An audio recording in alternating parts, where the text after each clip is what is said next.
नमस्कार फ्रेंड, स्वागत है आपका आपके यूट्यूब चैनल में। और फिर से हम लेके आए हैं एक नया अपडेट। और जिस अपडेट की बात कर रहे हैं वो है राजस्थान हाई कोर्ट में वैकेंसी आई है। और ये वैकेंसी है स्टेनोग्राफर की। और इसी के साथ पूरी जानकारी के लिए बने रहे आप चैनल में और पूरा वीडियो देखें, तभी आपको क्लियरली समझ में आएगा। हम फुल डिटेल के साथ रिव्यू करेंगे कितनी वैकेंसी आई है, किस तरह से आपको फॉर्म भरना है और क्या इसके टर्म एंड कंडीशन है। और इसके अलावा अदर जो इसमें जो भी नोटिफिकेशन में डिटेल दी हुई है उनके बारे में हम बात करें। जो ये वैकेंसी है स्टेनोग्राफर की है और ये ग्रेड थर्ड के अंदर आएंगी। और ये सीधी भर्ती रहेगी। और इसके अलावा जैसे ये नोटिफिकेशन अभी जारी हुआ है 28/7/2023 को।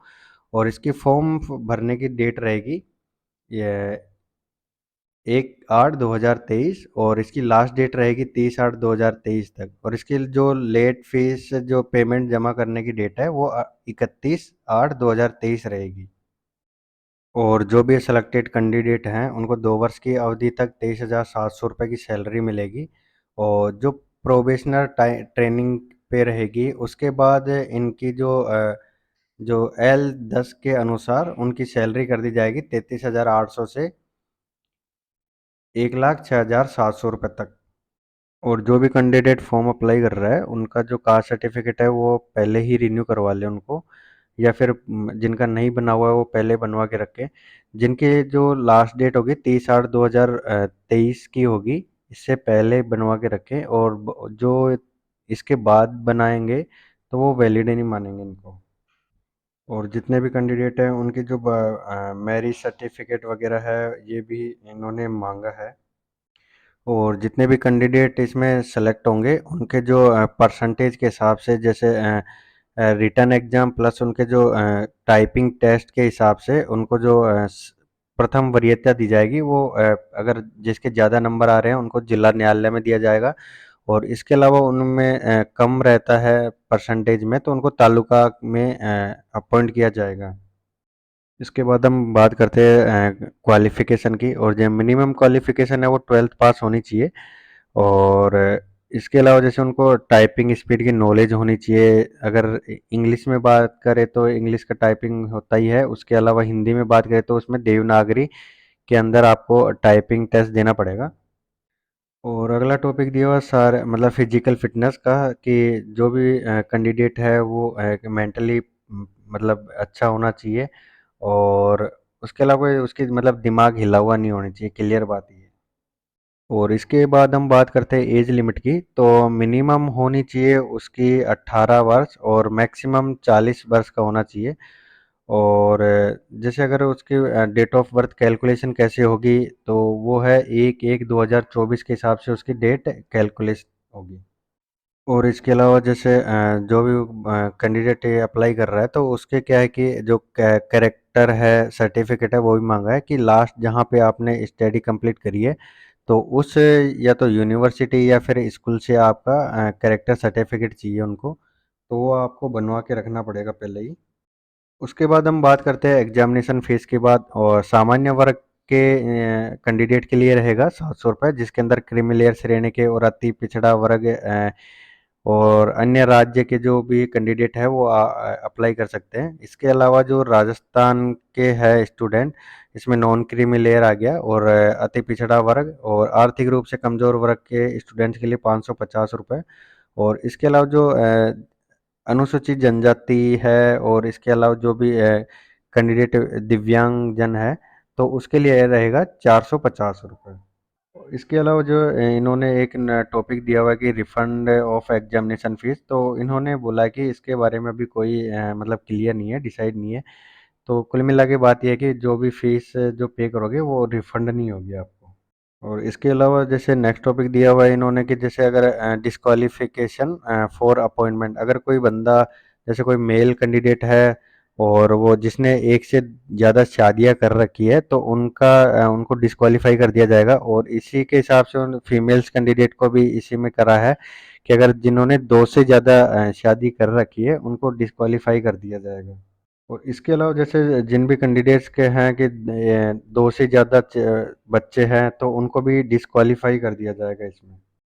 और इसके अलावा बात करते हैं हम कि जो भी सिलेबस है वो कैसे रहेगा, एग्ज़ाम वगैरह में जो मार्क्स वगैरह कैसे रहेंगे। तो इसके अंदर इंग्लिश के अंदर रहेगा कि आपको पैसेज दिया होगा, उसको जो टाइपिंग करना होगा, 6 मिनट का टाइम पीरियड रहेगा।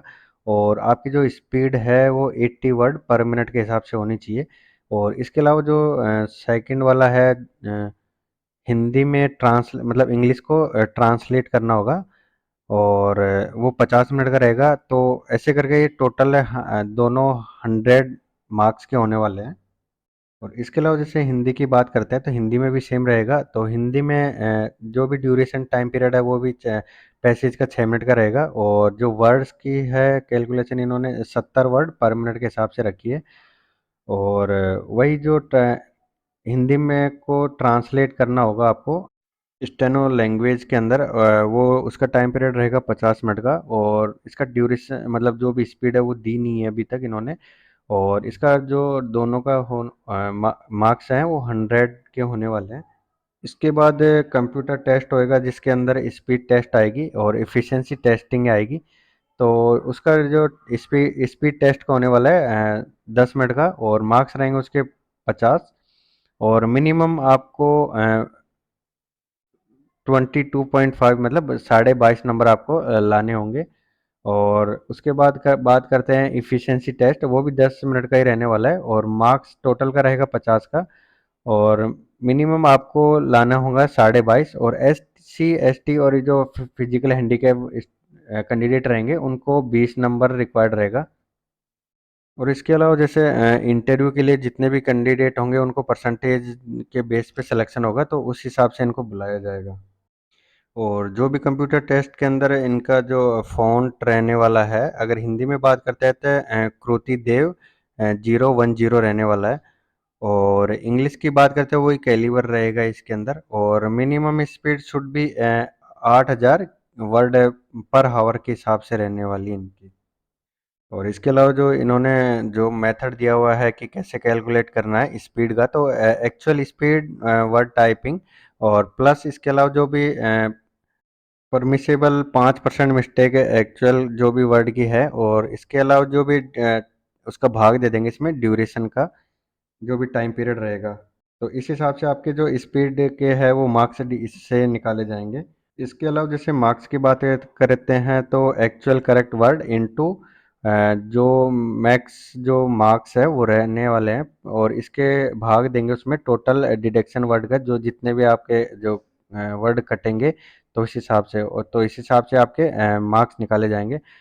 और इसके अलावा जैसे मैंने पहले ही बता चुका हूँ कि जो अप्लाई करने का टाइम पीरियड कैसा रहेगा, तो 1/8 2023 से शुरू है और 30/8 2023 तक आपको लास्ट 5 बजे तक इसको अप्लाई करना पड़ेगा। और आप इसको अप्लाई जैसे CSC या फिर उसके अलावा ई मित्र कौशिक या नागरिक सेवा केंद्र से आप इसको अप्लाई कर सकते हैं। और पेमेंट का मेथड होगा क्रेडिट कार्ड, डेबिट कार्ड, और वो UPI के थ्रू आप इनको जमा कर सकते हैं।